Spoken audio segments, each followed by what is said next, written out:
मैं सुबह से काम कर रहा हूँ, कोई मसला नहीं हुआ। सिर्फ तुम्हारी बार मशीन खराब होनी थी।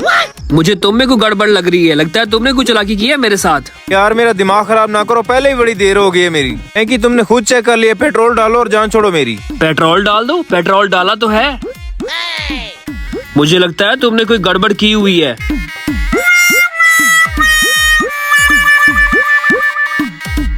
समझ नहीं आ रही, आखिर पेट्रोल गया कहाँ?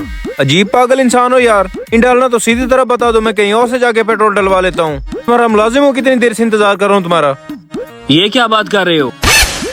ओ भाई, मैं तो मैसे जाने नहीं दूंगा, पहले पैसे दे के जाओ। किस चीज के पैसे दूं तुम्हें? पेट्रोल ही नहीं डाला, पैसे खामखा में मांग रहे हो। जा रहा हूँ मैं। ओ भाई, कैसे जाने दूं? पहले पैसे दे के जाओ पेट्रोल के।